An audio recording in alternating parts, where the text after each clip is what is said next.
You're listening to A Slice of Therapy with me, Alun Parry.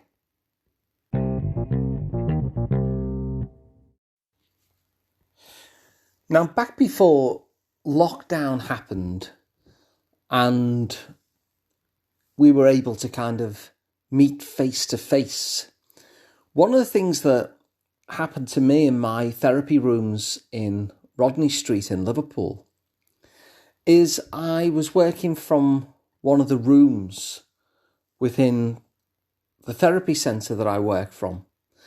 And it was winter, it was pretty cold in the room, and I walked over to the radiator.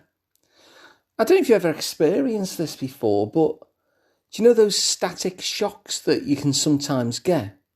Where you lean forward and touch something that's kind of metal, and you get this horrible static shock that makes you jump.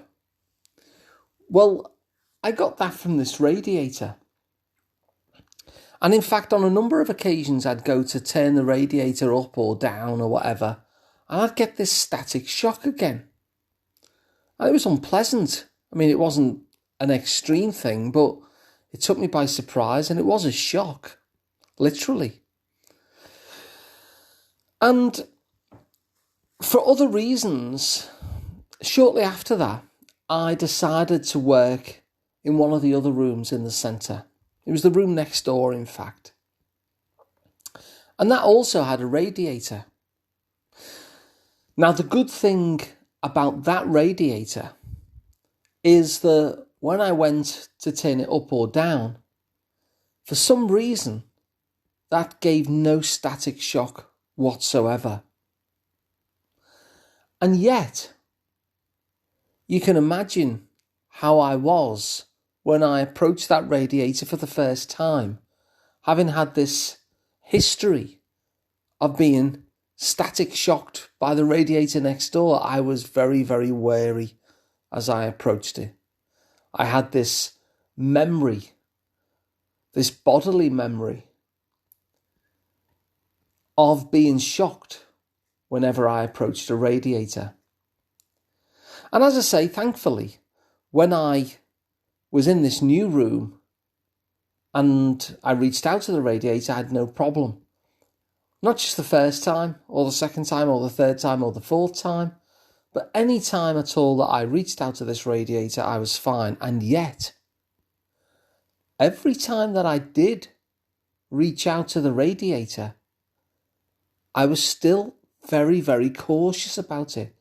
My body was reacting to the possibility of a static shock, just like the one I used to have back then when I worked from the room next door.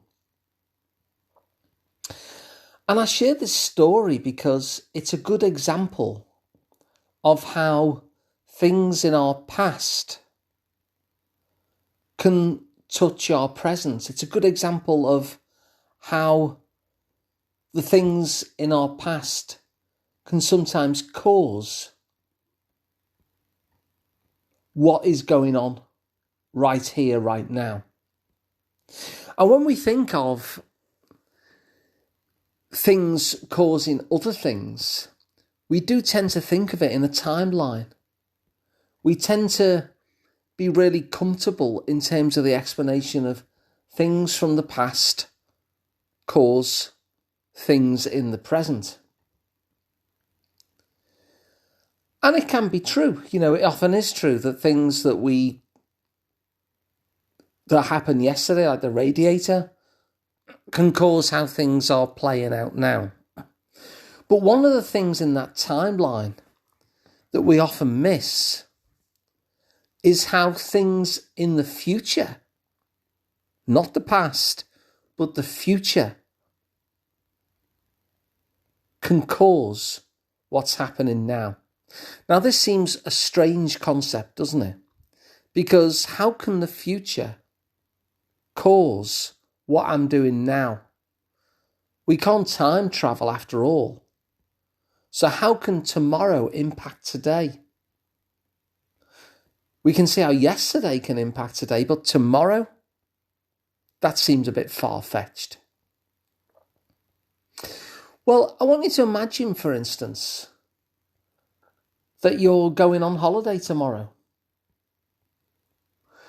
Now, if you were going on holiday tomorrow, my guess is that you would be doing things today because you're going on holiday tomorrow.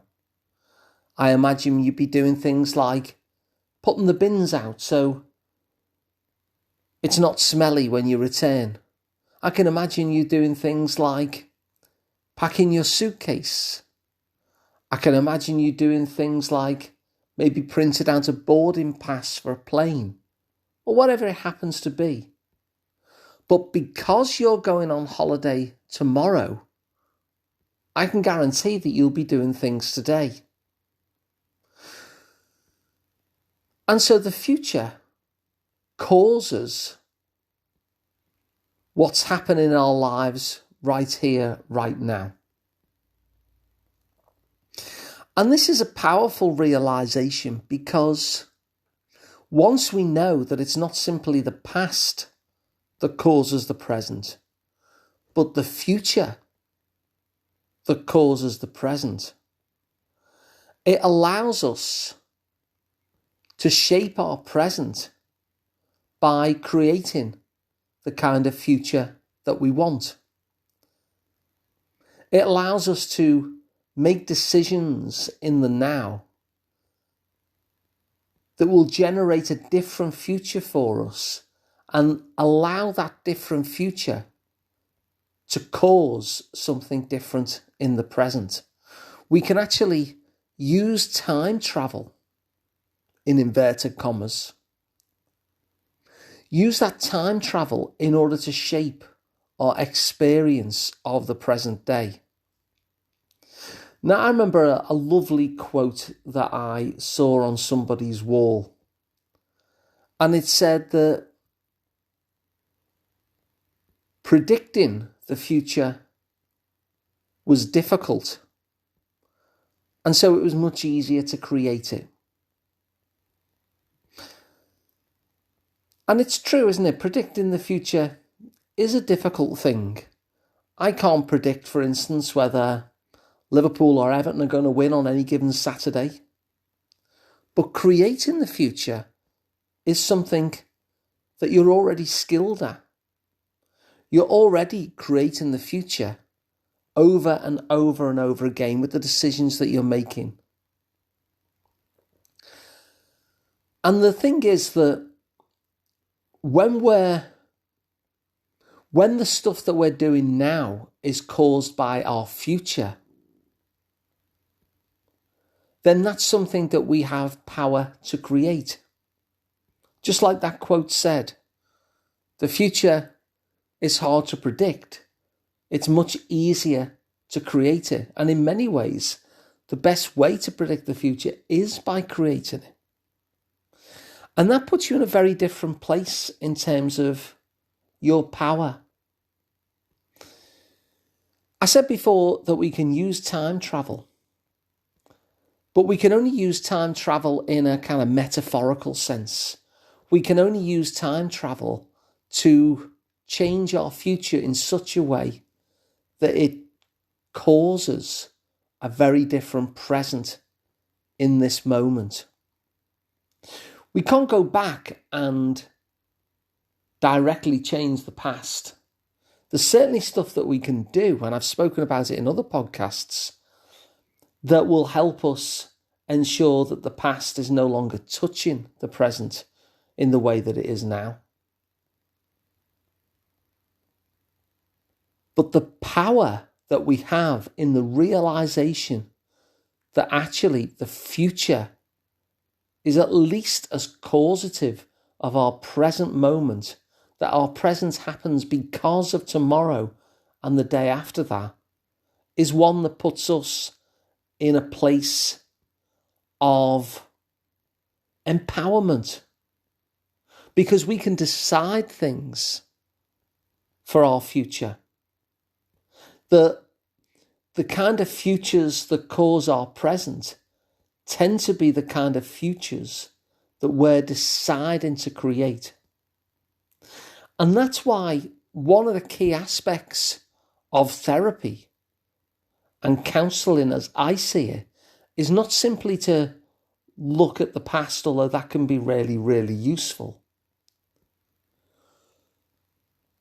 but to also look at the future and decide what it is that we want, to decide what it would look like if we got what we wanted, if the problem was solved. How would we know? What would tomorrow look like? Because once we decide what tomorrow looks like, we can start to make decisions to move us towards that version of tomorrow that we want. And once we do that, we find that we have this lovely loop, because the decisions we've made about the tomorrow that we want then causes different things to happen in the present. And so to summarise then, we saw how, with my example with the radiator, that the past can cause the present. But what we often miss is how the future causes the present. And we looked at that analogy, didn't we, where if you were going on holiday tomorrow, you would be doing things today because of the thing that you're planning to do tomorrow. And the power of realising that the future causes our present day reality, the power of that is simply because we create those loops. We decide what's going to happen tomorrow, or the day after that, or the month after that, or the year after that. And in that decision, we create a feedback loop from that future point, which changes for the better what we do today. And so if you like this idea and you find it helpful, please feel free to share it to somebody else so that they can get the benefit too. And if you'd like to explore this one-to-one, you can work with me directly. I'm Alun Parry, and you'll find out more at liverpoolpsychotherapy.co.uk. And of course, please subscribe to the podcast, because it then means that you'll never miss another episode. And so if you like the podcast, you can subscribe to it completely free wherever you get your podcasts from. So thanks for listening, and I'll be back again tomorrow with another one.